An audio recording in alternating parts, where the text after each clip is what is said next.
Welcome to tonight's show. It's Kevin here with RJ. What's up? We're going to be talking about God knows what. The end of the world. There's no shortage of conspiracy theories here on that. So I'm sure we all have one that we adhere to or think a little bit. RJ, what do you think of when you think of the end of the world? How do you see it playing out? I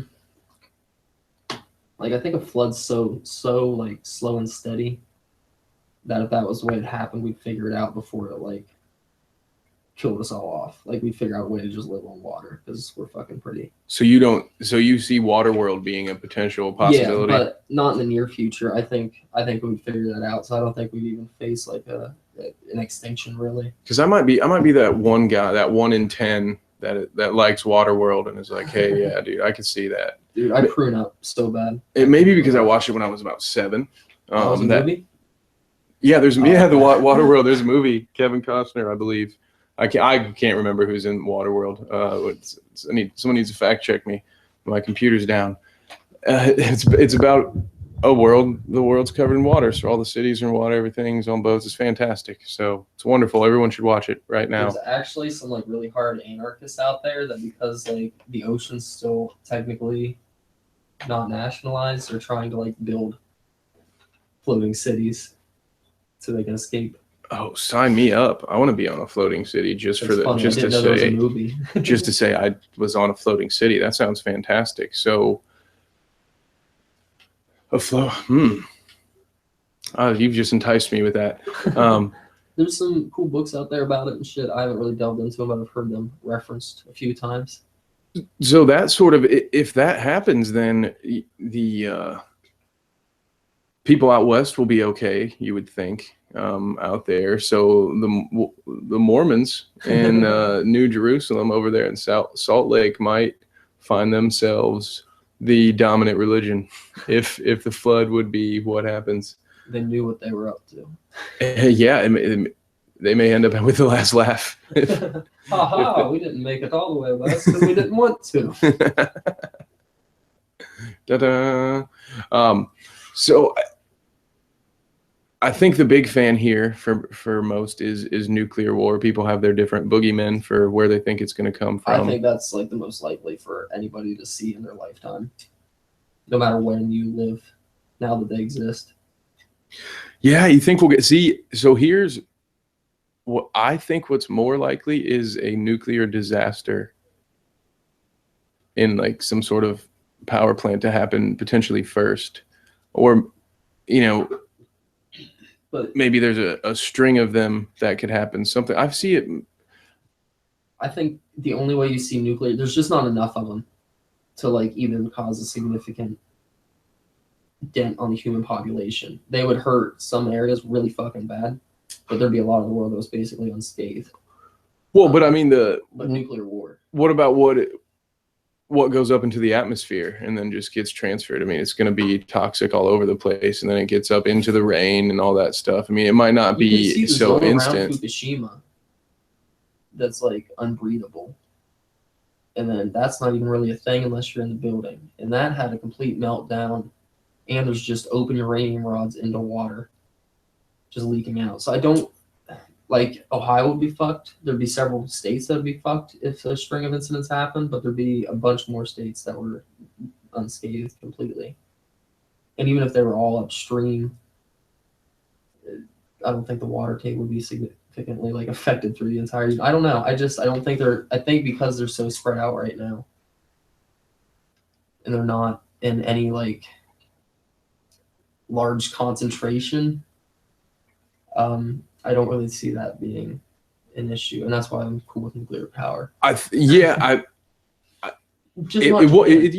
not going to happen. It's not going to happen anytime soon. But I'm also not necessarily assuming that the world's going to end within the next 2 decades. It could be 80 to 100 years from now. But I mean, if it has some potential. The world may not last another 80 to 100 years. To be honest, it's probably not. I shouldn't throw it out there as my most likely scenario, and it's not my most likely. I do think it could be possible in the future, or that it could spring up. Because could you imagine, like, what would happen if, on a grand scale, some kind of nuclear event from an energy plant caused the majority of a country to seek refuge? Like, that in itself could tip the balances to then be the chain reaction that results in your nuclear war. So it could end up being a catalyst at some point. Unless it was a country like the size of Kazakhstan, I just don't see it. You would have to have one in every city. You know what I mean? Like, most of Japan's fine. I mean, they're fine now, but I mean, essentially, they're all guinea pigs. I mean, we don't know. We won't know for a long time exactly what the effects of that were. That's sort of my argument here, is we can't say without a doubt that this isn't having a long-term effect. I mean, there are people that will argue, and that's what maybe we should come back to this maybe at a later date as its own micro podcast and come back, because I don't know the science behind this, and I think that it would be something interesting to look into. But for the sake of this argument, let's say that it's probably not the most likely scenario. I do think it's more likely than the one I'm about to pitch to you next, which would be the end of the world through an alien invasion. I see nuclear war. So certain Planet Nibiru or Planet X theorists will believe that, or people like David Icke who believe that reptilians rule the world.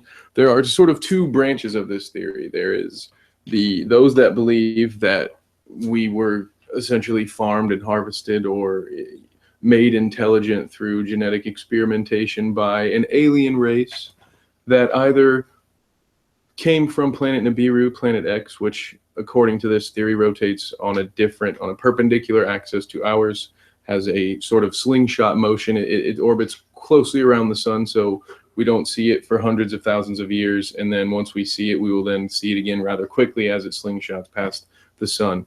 So it's orbiting north to south. Yeah, for that. So let's just for an audio, to give you the visual, let's just to keep it basic, let's say Earth and all the other planets rotate on a horizontal plane, and orbit on a horizontal plane, and this supposed Planet X Nibiru would then rotate perpendicular on a vertical plane, and thus giving it the ability to sort of and it's supposed to, and if you see it, I wish we had the visual. It's very thin, the orbit that it comes out. So and of course everything's going to be put there to match the theory. So you have to keep that in mind too. Like, of course they're going to keep it to where theoretically it could pass Earth twice in that span of time, because if not, but so the other branch of that theory is it comes from people that see the pyramids out in Mars and equate that to the idea of, well, if there are pyramids on our planet and those are pyramids out on Mars, you said? Yeah, the supposed pyramids on Mars. Well, let's say for instance that you and also the supposed pyramids on the Earth's surface on the bottoms of the ocean. There are a couple also supposed. I've seen that. Pyramids on Mars I've never heard of. Okay. This is a thing? Yes. This is allegedly. This is allegedly a thing. So the idea, because you at least acknowledge the possibility that maybe the pyramids are older than we believe, and that humanity may have sort of reset itself. Who knows how many times? The Earth's been here for a long time. Who knows how long it's been inhabitable by? And if we were wiped to near extinction, it would be up to a handful of people to decide our origin story. So it's very plausible that what has been in our history books could all still be, for the most part, true. But as far as the conception of society, it would have to be fuzzy, because we went from no documentation and hardly any communication, and then whoever was smart enough at that time to create that, people controlled that information. So who's to say that the pyramids aren't just older than what we think they are? So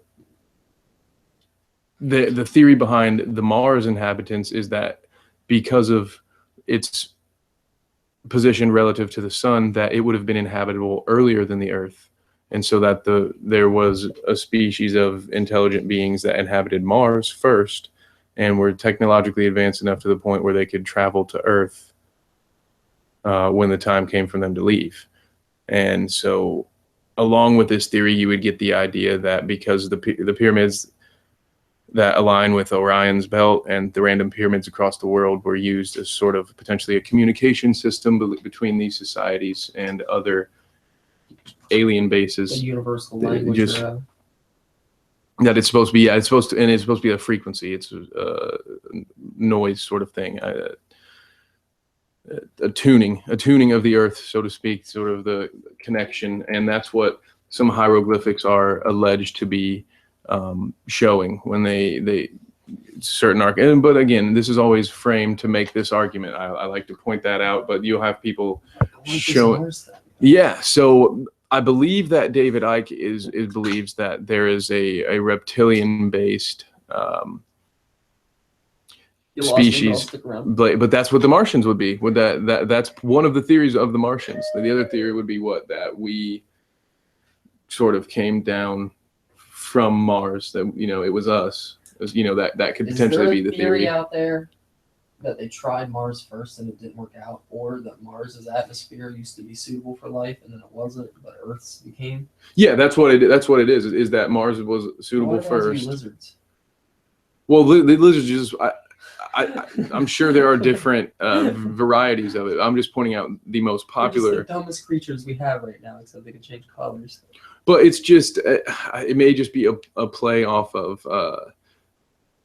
the idea, because the people that use this theory, they'll play off that vampirism. It's, have you seen the movie From Dusk Till Dawn?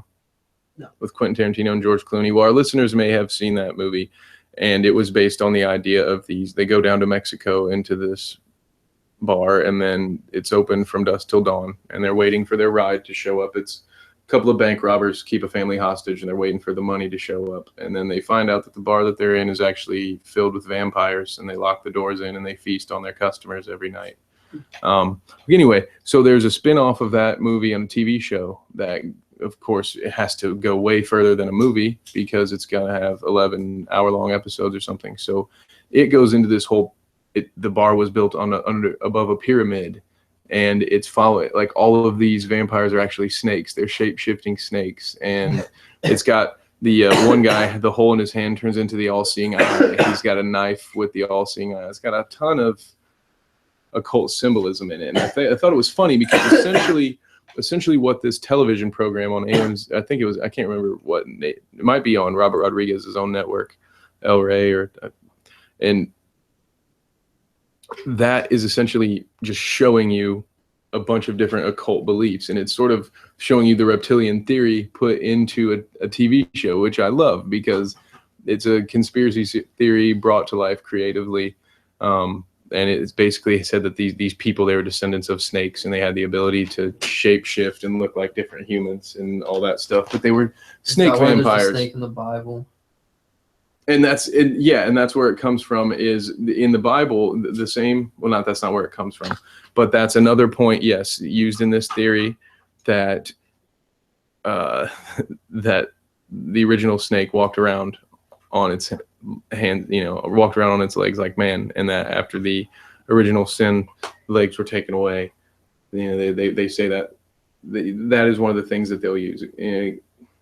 And that's what the conspiracy theorists use too, is that they took the legs away? Yeah, well, no, I mean, okay. I don't think necessarily. I mean, the Bible gets brought into this alien conspiracy a lot because of the fallen angels reference, and in the Old Testament having the fallen angels mate with the children of men, people finding these giant fossils of 9 to 10 feet tall humans, and it's just like, that's another reason. And that's in the Bible as the Nephilim, and call back to an old city. The gods back in the Bible were called Nephilim and Elohim, which, interesting enough, to call back to the Oklahoma episode, the Elohim city.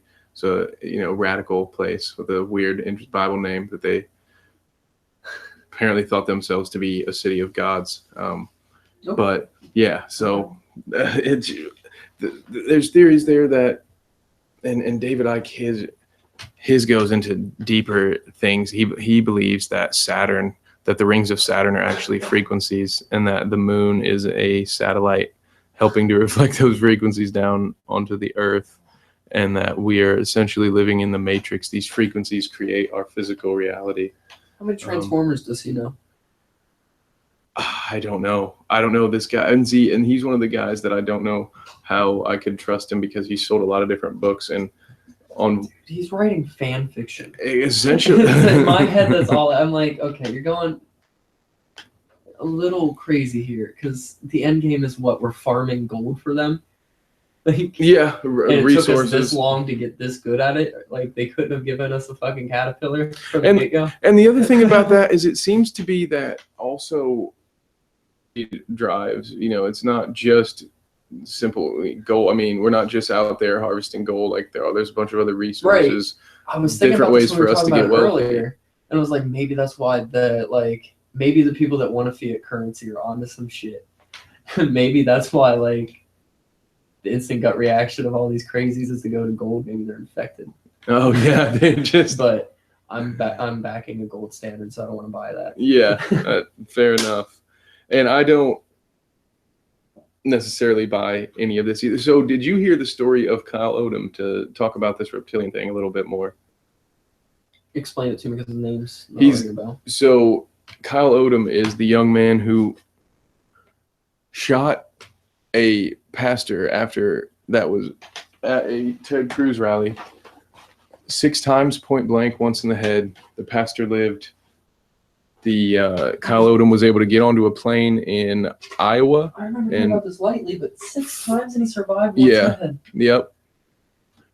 And Kyle Odom flew to DC and was apprehended and arrested after throwing a flash drive and some files onto the White House lawn. And those files included a manifesto that he wrote, claiming that he graduated again in all honors. I wish I had access to my resources right now so I could show you. Was he autistic? I don't know. I only know that he went. I think he went to school for 7 years. I mean, I think he even had his master's. Anyway, it's been months since I've looked into this story, and this kind of came off the rip. So he claimed that he got into meditation, and after a while he got good enough at it to where he kind of had this out-of-body experience, and that some being found him there and got very angry with him and told him that he couldn't be here. He wasn't supposed to be here. And then after that, when he woke up, he started noticing people looking differently at him. He started feeling that other people were putting thoughts into his mind. He said he had an instance where he saw someone's face change at work, and essentially he accused this pastor of being a shape-shifting reptilian, and said that there was a secret cabal of shape-shifting reptilians that were from Mars, and he even drew a little picture of them. He made it his profile picture before he went and did his deed on Facebook. And so it looks essentially like a Ninja Turtle kind of in the head. Sounds like he did some math. And yeah, so I mean, it sounds like a complete mental breakdown. He claimed that he fired 12 shots at the pastor, and that the fact that he's still alive helps prove his claim, because no human. But you know what? But 50 Cent took 9. So to the jaw, but not to the head. Yeah. This one got lodged in the doctor's, or in the priest. It was lodged in his skull, I think. Yeah, and the doctors were told not to talk about what was underneath it. Yeah. See, there you go. It's just that easy to get hooked. I don't know, man. That one. What kind of gun? Do you know what kind of gun it was? I don't. What's this kid's name? And this didn't. I need to know more. For as kooky as a story as this was, and the guy getting caught on the White House lawn, you would have thought maybe almost every person, when I bring this up, they have no idea what I'm talking about. When I ask, this was while Ted Cruz was still running for president. This happened. This guy spoke at a Ted Cruz event, and then I think a day later was shot in the parking lot of his own. And everywhere I went to look for it, was only the local Iowa news covering it. Hard pressed to find anything on YouTube that wasn't done by someone sort of like us, just someone with a laptop at their desk, just going through the manifesto and talking about. But again, so his manifesto claimed that there were reptilians all around him that were forcing thoughts into his mind. They wanted him to be their sex slave. They were like forcing thoughts that he claimed he was getting uncontrollable erections because of the thoughts they were putting into his head. I'm sorry. It's hard to get through all of this when you say it all out loud. And so, yeah, that was his claim. But he had these drawings. He claimed that they came from Mars. But again, it could just be that this guy listened to some David Icke and did too many of a wrong hallucinogen and thought he was meditating himself away into another dimension and just got kind of paranoid from there. I don't know. He could have just snapped. Could have been a psychotic break. Is his name Kyle Odom? Odom. Because I was looking ODOM. Okay. Yeah. He very, very interesting case of Kyle Odom. So there is that. And then with the new Independence Day coming out, the conspiracy theory world went crazy with the idea that, so inside the conspiracy world, there are two schools of thought on this. And that's why I had to stop here for a second, because when Independence Day came out, a different sort of version of the theory that I have even heard of before came out. So there are people that believe that there are aliens out there, like Kyle Odom and David Icke, that are controlling us, and that at some point, maybe they'll come back, or maybe Planet Nibiru comes back and they come back down, they attack us, and that Independence Day is sort of programming, so to speak, that the next great war, that World War III, won't be fought against any other nation, but it'll be a defense war. So there's that theory. There is another theory, is backed by the flat earth movement, that there are people that believe that the sky is essentially a big LED screen, stuff in it, that these people take the New Testament very seriously. In the New Testament, they use the word firmament a lot, which essentially it breaks down. The definition of firmament is a glass dome.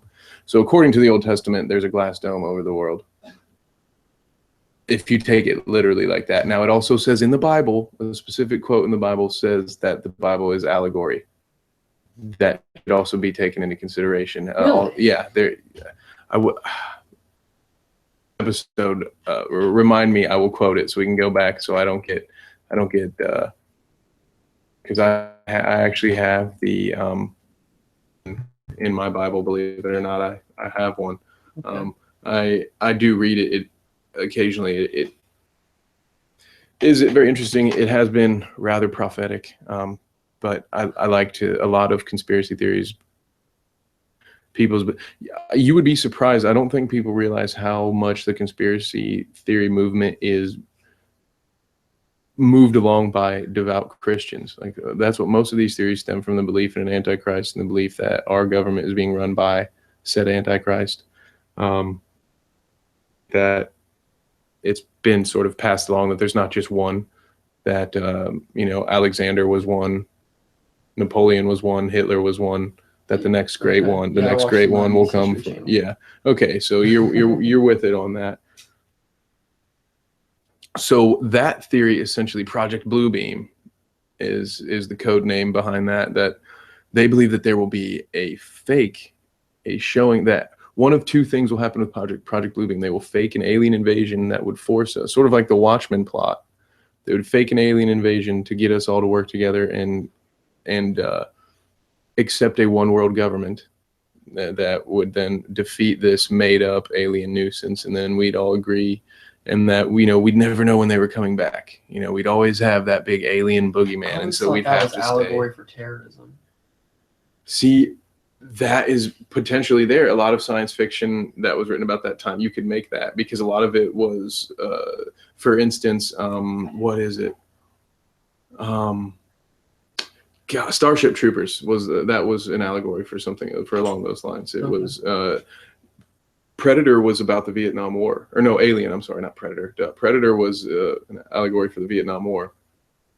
Really? Yeah, It's very well done. At least that's a film theory. I don't know. That's not set in stone. I'm claiming that it's a film theory, not set in stone, because I can't remember where I obtained that information. It's just in my head.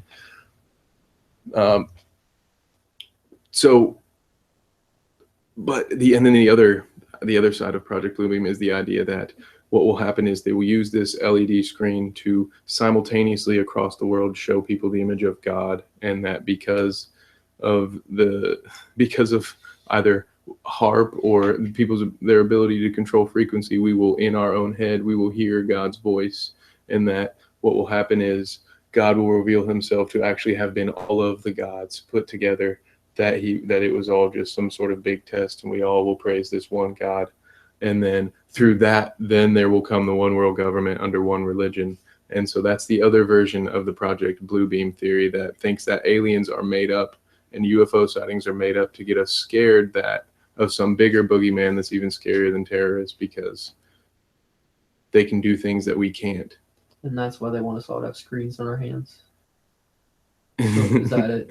And that's why they're going to chip you. No, that's I heard like something about them wanting to have screens in our hands, and that being like, we're not actually trying to get gold, we're trying to put screens in everybody's hands. So for something screen, what do you mean by screen? A video screen, like a cell phone or a laptop or a TV or something to put the image on. Really? In front of everybody. I don't really get into this shit a whole lot, but I saw that somewhere out there that was like, because gold doesn't really make sense for them to want us to harvest it, because it would have just been a lot easier, like I said, to just give us caterpillars from the get-go. If they could seed a planet, why wouldn't they just put some like real equipment down here to get the ball rolling? Yeah. You know what I mean? So like, but I guess, and that's where you kind of drop the ball with screens too, unless they were waiting on us to get to something else. But it can't be acquiring gold, because that's my biggest thing, is what is their end game with humanity if there is like somebody out there toying with us that isn't a god but like just another being like us? Like, what is their end result? Because if they were smart enough to get here and plant us or fuck around with us, like, they probably were smart enough to just get the shit themselves or point us in a more direct path. So I've heard one that almost it kind of in a way makes the most sense to me, that, you know, maybe whatever our God is, or our gods are essentially like humanity is just a big social experiment, that they just kind of let us, you know, they'll let us kill ourselves, and then just sort of hit the reset button and see what we do next time, and like leave little different pieces behind each time. Yeah, it's just The Sims. Yeah. Philip K. Dick was right, and the Wachowskis were right. You know, it's all just coded somewhere. Dude, it might be. It's the Matrix, man. Life is a series of decisions, and that's all code is. If and. Yep, it's reaction. Jesus. We're all in the Matrix. Yeah, we're all in the Matrix, and there's. What was that religion you were telling me about the other night? Because that kind of goes along with that or the thing you're just telling me some people believe. Like, which religion? Fuck, I don't know, but I liked it a lot. Gnosticism? I think that might be it. Gnosticism, the belief, essentially, the old Gnostic belief that was really killed off. There might be some practicing secretly. It's not very. If someone's a Gnostic, they probably aren't going to tell someone about it.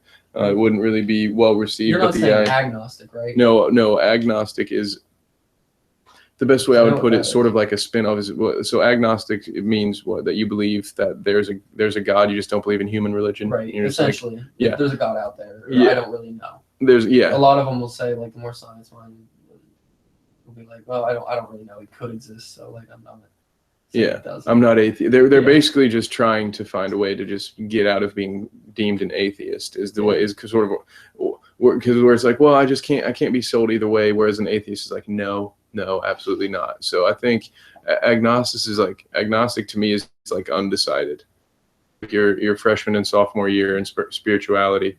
At some point, you probably end up. Eventually, I don't know. We'll see if people end up choosing sides, or if there are any like life agnostics. But Gnosticism, to give it the broad strokes and to butcher it completely, because it would take a long time to really describe it, but it essentially believes that there is an ultimate being, but that the God that we worship is actually an imperfect God that did create us in his image, which is why we have greed and why we have self-confidence issues and why we, have. So God's really also has like, is my dick small? Yeah. So like this God, yeah, Gnostics believe that God has penis envy with this other God that is the ultimate being that created himself out of thought and then created a mate out of thought. And again, this is paraphrasing and this is all flight research and so the child that was made was imperfect and lives off and we then are we are praising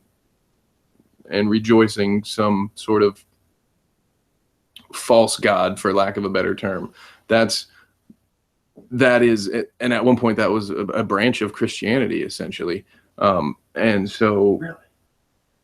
And it's also, I know we've sort of deviated from where we started here, but I think it's worth pointing out that Gnosticism and Luciferianism actually aren't that different because, well, at the very least, they have the connecting idea that our God is a tyrant.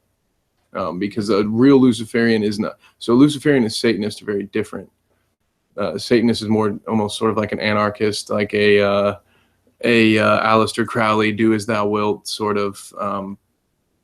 Luciferians believe in Saturn, which the light Prometheus, the light bringer. That's why the conspiracy theorists will go nuts over the fact that Prometheus, the statue of Prometheus is right out front of the Rockefeller Center. Like that's the light bringer. That's the luminous one, the one who brought knowledge to mankind. So that's where you get sort of these beliefs that, that David Rockefeller is out to, that he's a Luciferian, he's a Satanist. People, it's very interesting. They're not one and the same. They are different. They are different beliefs. And Saturn worship is a completely other different thing because there was a point in time in our history where Saturn rose before the sun, and it was looked at as the light bringer. And how long ago was that? I put me on the spot there on that Saturn one. Saturn rose before the sun at one point in time. In the way it was in our sky, it looked like, yeah. So Saturn was up in the sky. I believe it was first. Yeah, it was thought of as the light bringer. So yeah, so one of the conspiracy theories towards the end of the world and towards one world government is that there's a secret cabal of like Luciferians that secretly don't worship the same God that we do, and that we're all sort of worshiping.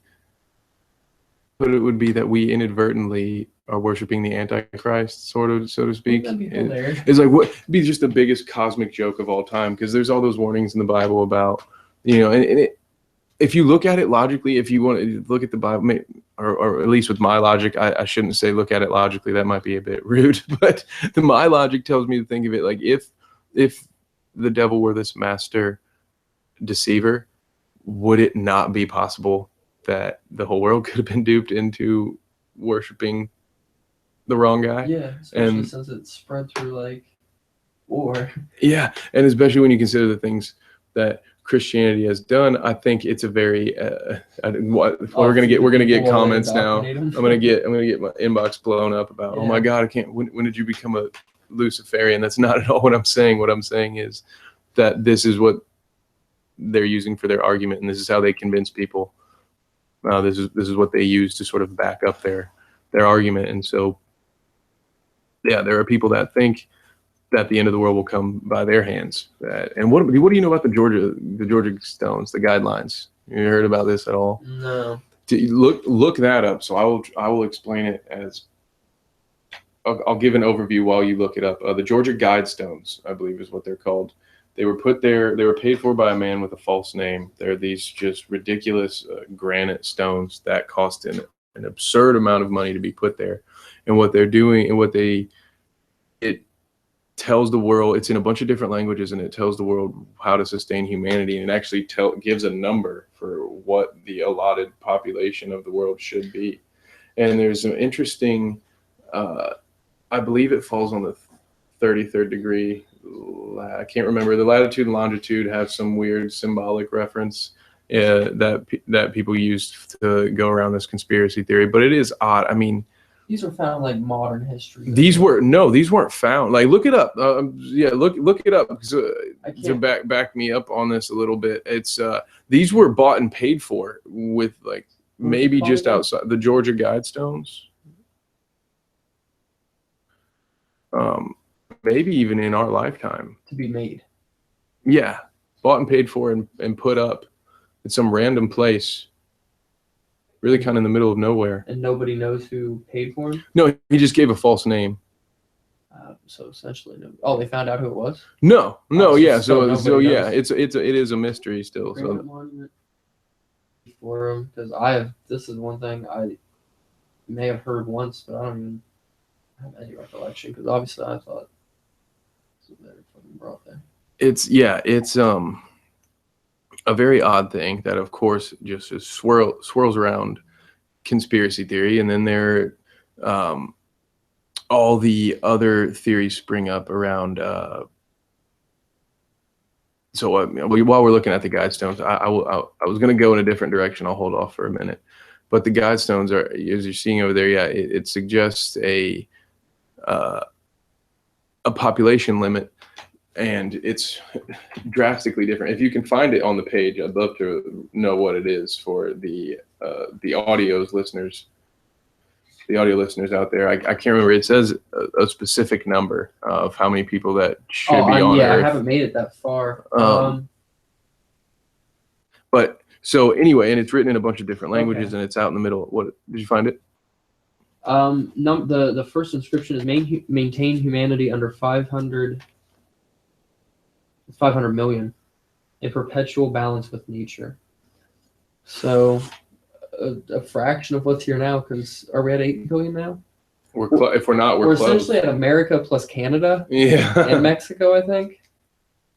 Okay. And go on. Yeah, so it's got that on there. Your, whatever Canada has to offer. And so the theory that goes with that, one of the theories that goes with that warning is also sort of, you have to kind of take a couple of different conspiracies that are out there and tie this one together to get the whole big picture. But it's essentially that something is being prepared for with the FEMA emergency government being in place. That are you aware of the formation of that?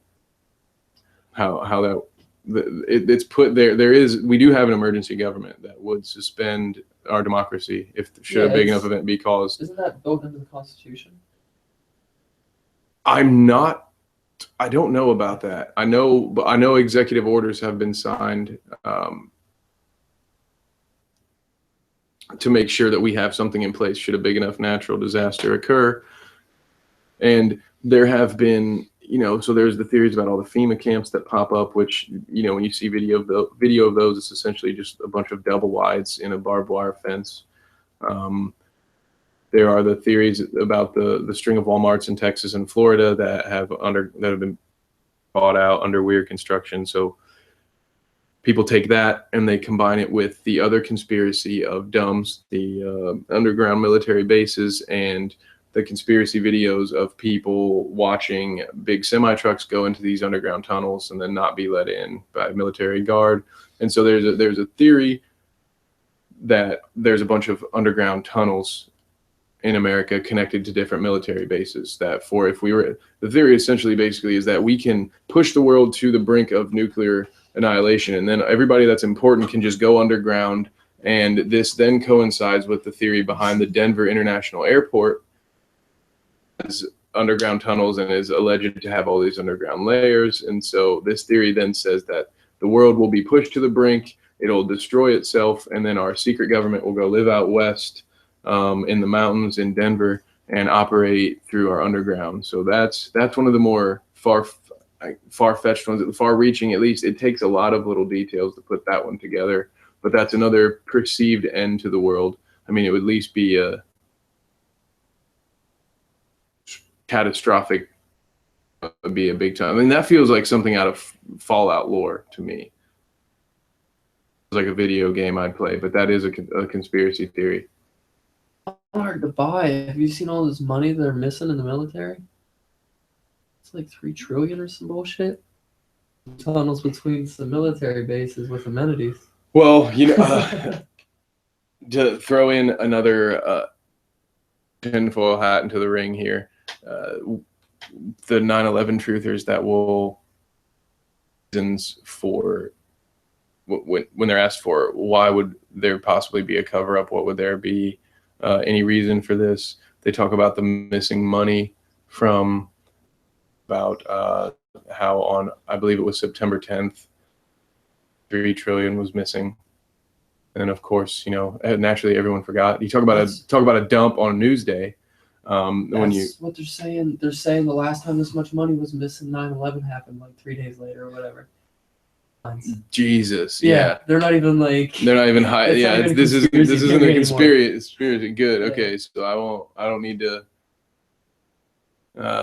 screen all my phone calls after that one. So yeah, no, you're not. Not shaking any trees on that one. Good. So yeah, I mean, are there any off the wall ones that you've heard for just end of the world conspiracies? I mean, conspiracies in general. I tend to seek out what adds up to me. I don't really venture out into the conspiracy verse too much. So honestly, I think nuclear war is going to be what it is. So there's one that there's another one that the Pope is the Antichrist. Okay. And that that eventually that the Pope would end up ruling. A lot of these all end up in the same conclusion, that there's going to be a one world. A lot of them go back to the Book of Revelation, which is something that even for a non-Christian is something that I think would be a pretty interesting read, because it if you're interested at least in conspiracy theories, you're going to get a lot of your basis from that. That's what a lot of people base their end of the world scenario on, because they believe in it. That's what they think is going to happen. So you see, for instance, the mark of the beast. There are people that are going nuts over RFID chips, thinking it's the mark of the beast, that it's going to be put in your right hand. Again, in the name of allegory, it's worth pointing out that it's been pointed out before that when you break down the human body molecularly, it's 6 protons, 6 neutrons, and 6 electrons. So essentially, also that the Bible could just be saying that we are all the Antichrist. Essentially, that's another way to look at it. We're all made of the devil. Yeah, we are. And so that's the antimatter version of us, an angel. I guess I don't see. I mean, I don't know. I don't dive too hard into the mark of the beast, because again, where the Bible has been prophetic, I do also realize that it is being allegorical at times, and that so I don't take the whole mark literally. But there are people out there that do. So if you watch one of these, if you watch a video on conspiracy theory about marketing, when they show different logos and stuff like that, about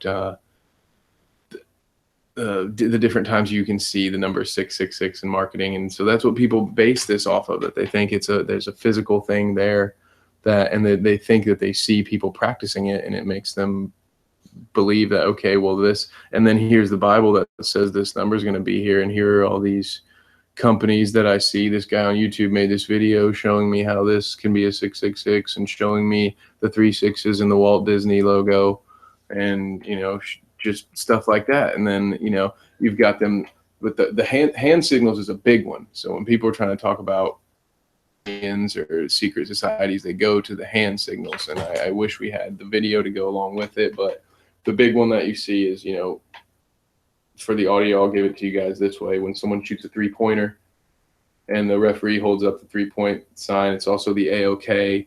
If you stick your index finger towards it, it's it's the bunghole. How you make a so that's it. The conspiracy theorists about the Antichrist, and that there are people, that say the Illuminati, they worship Satan and all that stuff. So if you look at that circle, pinky, you have the 3 fingers outside, and so they say it forms 3 6s. By doing this is doing, a call. There are a bunch of Luciferian symbols. So the rock and roll sign, or the wolf pack, is supposed to be the horns of Satan. The hang loose, right here, is supposed to be in reference to Baphomet, the goat-headed god, the as above, so below guy. So they have something for essentially every hand signal that a human makes. And now And again, this is people who meditate. They use the supposed Antichrist 666 symbol. It's called a Gyan, and it's Gyan. Yeah, well, I mean, there's 4 different ones. You can practice when you meditate. Touching different fingers together is supposed to do different things for you. So I believe that the one that people claim is the 666. I believe it's supposed to bring focus. So because you will notice a lot of people when they're speaking, Donald Trump especially when he's speaking publicly, throws up, or when he's making his point, he goes like this. Lord. I've noticed that I use the hang loose sign to point stuff out. I point with my pinky instead of my index finger.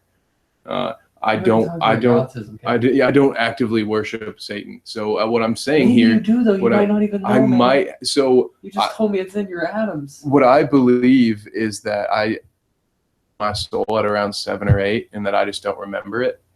That's good. And so I think I'm probably actively just possessed by a demon. Dude, there was an entire year of my life when I was young. I was like, there it was. My family didn't do anything. It was that rock and roll music, man. I was before that. All I never heard was hymns. I just always I think they have a misunderstanding. You guys got it all wrong. Our personal possessions aside, it explains it all. We're just deep undercover. We're just Manchurian candidates. That's what comes down to it. At some point, someone's going to walk up behind me and say 5 numbers in sequence, and I'm just going to snap into. Now, if you do it, they're going to say it was definitely planned out. I have left any evidence. So if anyone ever wants to make me out to be a lone wolf psycho, they're just going to end up playing this podcast later and be like, you were going to say this kid's possessed. There's proof of it right here. 20-second clip. Yeah.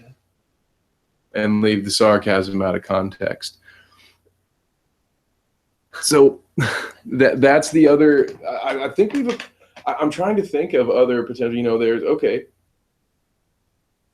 Do you see something hurtling in from space? That's the only thing other than nuclear war I think like our lifetime could see because it's so unpredictable. You don't think we'll do it? Like you don't. So, do you believe outside of? Okay, yeah. As long as you believe that asteroids are out there hurling out, it's pretty believable. It's really just a statistical anomaly as to whether or not we would ever get hit by one. It's kind of impossible to rule out a big enough asteroid coming. So I agree with you. It's going to always be hanging over our head. We may not seem it as incredibly likely, but the fact is that's the one that if it happens, we are the most screwed. And we measure speed on our terms. Yeah. Like, imagine if it's going so fast. Like we think we could find it before it got here, but what if it's going so fast we haven't seen anything that well fast. take this planet X Nibiru as your example for that. I mean this planet has been argued about back and forth. It's supposedly some giant, and we can't figure out what it is. No one will agree on what it is and if it's coming our way or not. So that kind of is your point a little bit. Something could be hurtling at us and we might not know what it is. We might think it's just a defect in the radar. It's not like there's someone else to counterbalance this whole idea of space radar and satellites. You know what I mean? There's no way to know that we have this thing down and we have it right. I mean, we're trusting the smartest among us, but it's just the smartest humans we have. Smart, like 200 years since we got here. Yeah. Essentially. Yep. But it's impossible that in the entire history of mankind we've ever been this smart. Yeah, exactly. It took us like 100 years, really. Like your grandma didn't grow up with TV in her house. Now we can video talk to people live. Yeah. Like your grandma's mom, your great grandma probably didn't have a picture taken of her, maybe 3. And then suddenly we just figured it out and could project it instantly. Yeah. And only once. Yep. All we had to figure out was electricity. And they were like, oh, okay. My favorite book growing up in school was A Canticle for Leibowitz. I don't know if you heard of or read this book, but it was essentially short. It's basically you find out that the setting is just the Earth in the future, sort of kind of showing humanity resetting itself again, or for a more more modern example, just look at Fallout, and the idea of that whole video game is sort of that idea of the world getting the reset button hit on it, and what's left of mankind picks up the pieces and kind of, with whatever resources it has left, that's what it learns, and that's what it teaches. There's one of the great things that social dialogues in that game, they have one clan that is called Caesar's Legion, and it's because some guy happened to be holed up in a library somewhere that had books about the Roman Empire, so he built his little. So this takes place in like the years in our future, and it's got, in a world where they don't really remember hardly anything, or maybe I think it's a couple hundred years in the future, whatever. But it's back, there's this clan living by ancient Roman times. So who's to say that in some form, like a great flood didn't do something like that, where it's just based on whatever artifacts were left that we had to work with. That's what we built our society around. But it's not to say other things didn't get completely lost in the shuffle, and that we weren't point. The allegorical Bible points out certain things like this. And that's why I kind of buy into Adam and Eve at some point, just because if there was a flood everywhere, that would fuck everything up real quick if it happened. Now, but if we were just a little less smart, I don't know. So we might be smart enough forever. We might be smart enough, but it would still be a very minor portion of the population that would survive a worldwide flood. Yeah. People do you know right now that have a boat? Exactly. I mean, we still can't make an actual. It's still going to be just the military personnel and their families first. It would literally take like 2 generations fucking on a boat before you could just convince the people of some shit, and then send them back out on the fucking prairie. It wouldn't. Yeah, it wouldn't take long at all. That's hilarious. And that's what I think is so just crazy about our mindset. Generations worth. Say that again? There's a couple fucking people now in fucking the hills and the backwoods that have enough food stored up for that long. Yeah. Like, I could buy it. It's like that, another pop culture reference. There's that Archer episode where he lands on some island, isolated island off of Japan with a stranded Japan soldier. Yeah, who thinks the war's still going on. It's been like 20 years or something. That's so just think about. Off of, I think, I want to say the Twilight Zone, but I'm wrong. But it's a play off of an actual, like. Might have been something. It sounds pretty Twilight Zone-y. I don't know. We'll have to look that up. Sorry. But just, yeah, it's very possible to me that I don't think people realize, especially when you think of how many different versions of religion there used to be. The reason, essentially, that Christianity is one of the most popular religions in the world is that the Christians were more brutal than the rest at a certain point in time. That's really what it comes down to. Like, they forced people to switch. They went on their crusades. That's the way they spread their word. And there was a point in time where Christians also were persecuted and had to, I don't want to just point a finger just at them. It happens in other directions too. They've all essentially, for God seeming to share one thing, all of our different gods seem to share the one thing of don't kill anybody. There's plenty of people willing to kill in his name. Remember the yeah but clause in there, but anyway. Well, most of the Old Testament. Most of the Old Testament is your yeah buts. It talks specifically about killing gay people and prostitutes and several other things. And then on how to go to war and how to treat your slave. And the New Testament was a little bit cooler. And this is why I only use it as a reference tool. This is why I don't read it cover to cover, because you love like fiction, fantasy. Read like Jewish books, like golems, everything. I want to find that. I need to get my hands on the Book of Enoch. Read that, some of the hidden scrolls, all that good stuff. But so, do you have any other off the wall or potential theories? I know this is really my thing to bring in. I just didn't know if you had heard anything. You have anything? No, literally, like the only things I've ever like even thought about passively, which I was just like, yeah, that sounds pretty likely. Like, there's a bunch of shit happening out there. something could come out of nowhere.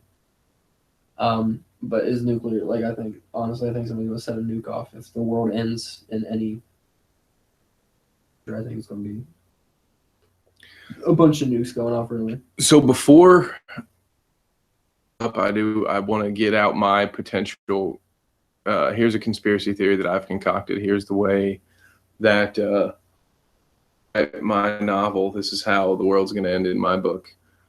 It's going to be essentially an American Civil War gets started one way or another, while America is stuck in that Civil War. That will prompt World War III, because American enemies will see America weak, seize the opportunity to take over some of our bases. You know, we'll be spread too thin. That's what happens when you have hundreds of bases across the world. You know, if you start fighting at home, then you're going to get spread thin. So I could see that sort of, and then at the end of World War III, you know, I do think there will probably be something left. But yeah, I see it sort of playing out some way. Or the other possibility is essentially a resource war.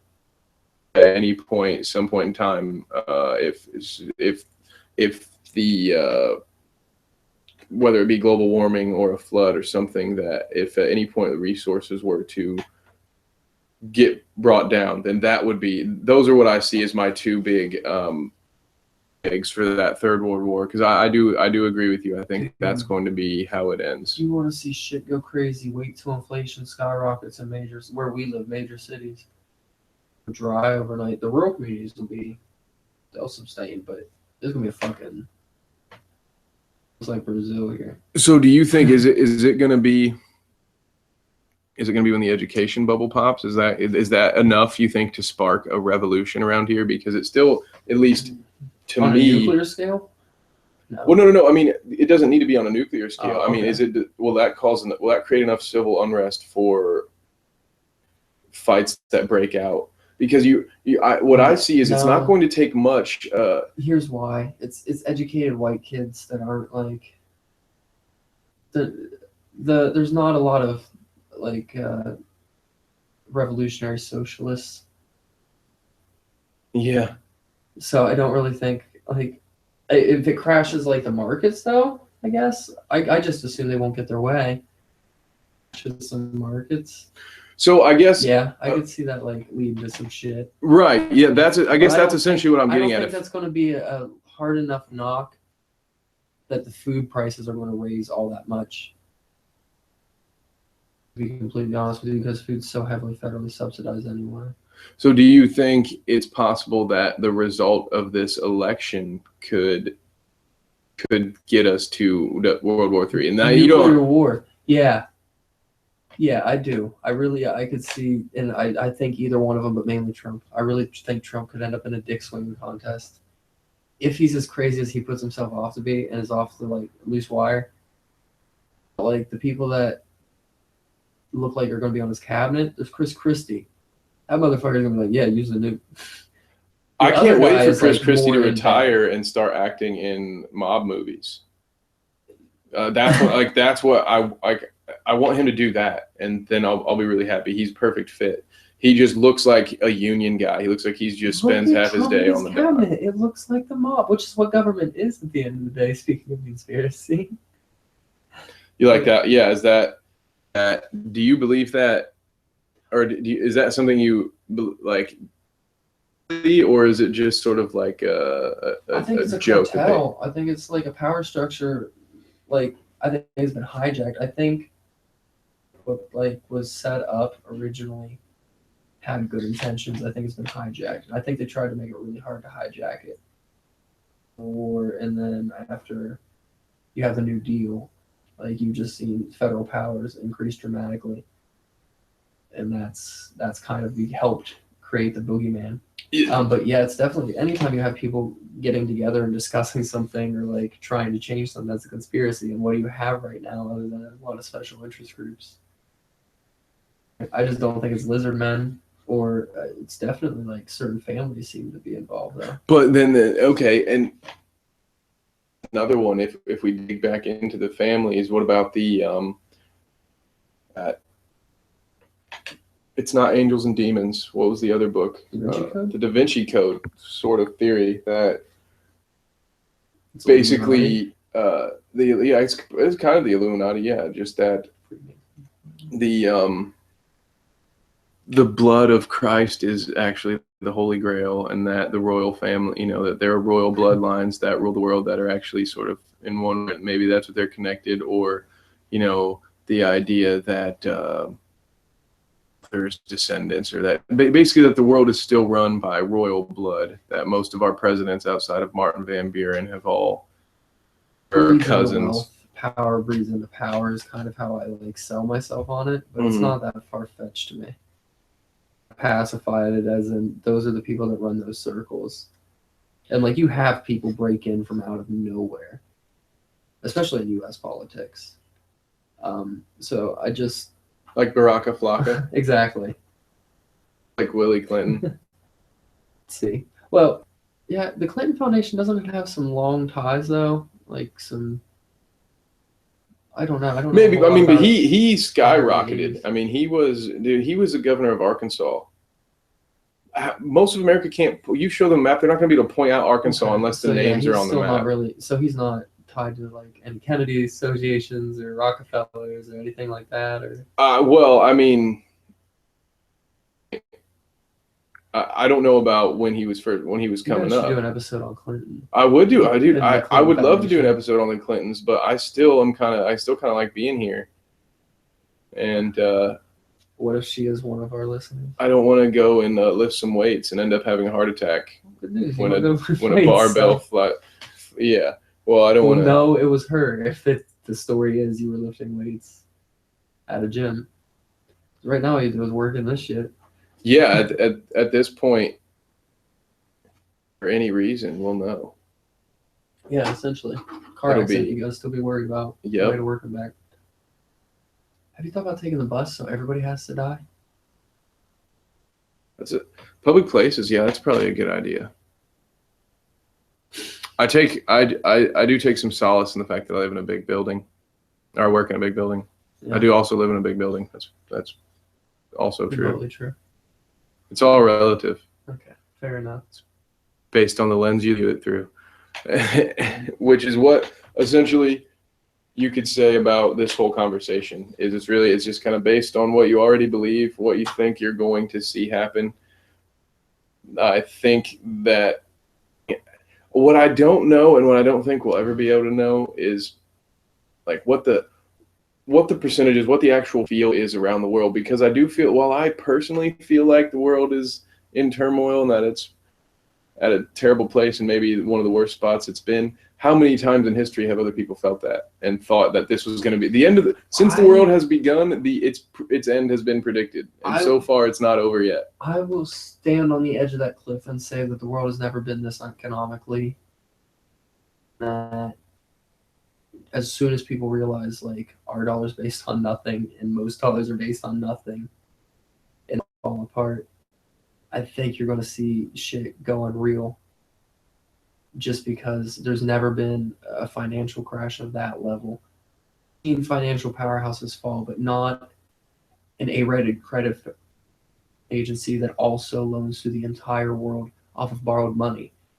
The economy collapses and then a couple others follow suit. So do you think we'll see it? Do you think we'll see it in our lifetime? I think it's I think I don't know what they could do at this point to fix it other than pay back China and just I'm a bad person for wanting to. So my thought on it has always been, well, I'd rather live to see how the world ends than die not knowing. Is that because essentially what? Yeah, that's pretty fucked up, right? It's it's one of those things where it's I wish I could have the guarantee where it's if I could make the sacrifice and say that, well, if I die, which I'm going to die anyway, so that's also very unfair. But it's I want to just not know, or I don't want to not know. I want to know that it's never going to end, or I'd like to be around to see it. But I'm not going to live long. But on the other hand, you want the world to go on forever. So I'm screwed. I'm probably not going to get it. We're all going to die anyway. We all are going to die. At the end of the day, it's not really that big of a dick move, but we get to go to their God and have all their free stuff. A party every day. True that. So we all just die. I also don't really worry about being wrong here as far as like if I don't unbelief, but if Christianity is right and I am going to hell, I kind of just look at it as this way. Like if you're gonna go, if in turn by 2 or 3 years I'll be in upper management, so it won't be that bad. I'll have a spot. Do you want to hear the worst way hell was ever proposed to me? So we were at church camp and we were just like in the cabin talking about like what hell was like, and I think all of us were kind of questioning our faith at that point.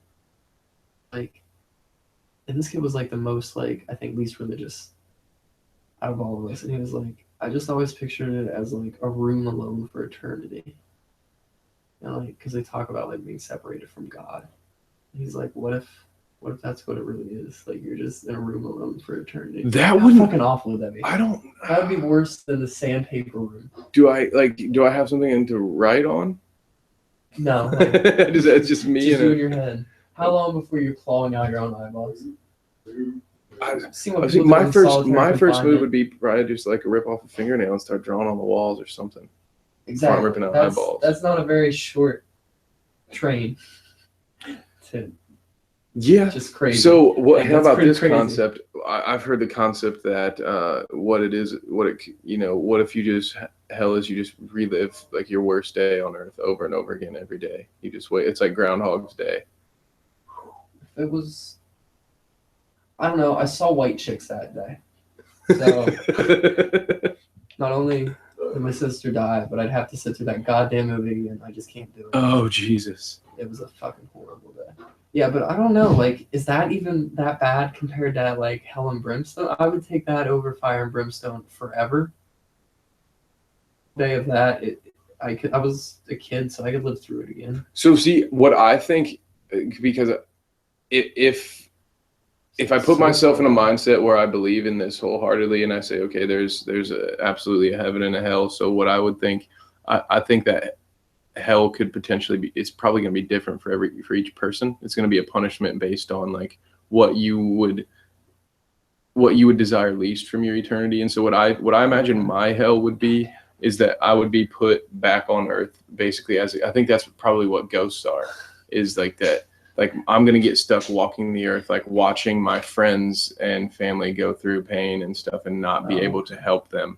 And, not be able, I could see that as being like ghosts are the only non-conceited people who die. Non-conceited. I don't know about non-conceited, but I could see that as being a potential explanation for why someone is trapped on earth, that it's one way or another, it's their punishment that they have to then be stuck and watch the world go by. But either way, if that's how, then the world ends. All of our worlds are going to end finding that one out. Yeah, the story ends the same way. We're all going out some way. What if it's The Sims and it just starts over again? That's the one I want to believe. That's the one I want to believe, that God is a dude in a lab coat that's just like, oh, what about that? Like, what if reincarnation is true? What if when you die, you sit in a room and you're just like kind of given your score, put you in a new being and you have to try again. Like as punishment, if you're a terrible human being, they put you back as like a cockroach for your next life, and then you have to wait and live out that life. Dude, and work through the cycle. Like, what if souls are just like constantly in rotation? If I was a cockroach, I would just go to where somebody would stomp on me. But you would know. You see what I'm saying? Is like, what if there's a time like so that's a short story I want to write where it's like when you die, you maintain that consciousness as you go up, and you are sort of judged. You're not, maybe you're debriefed. Let's put it that way.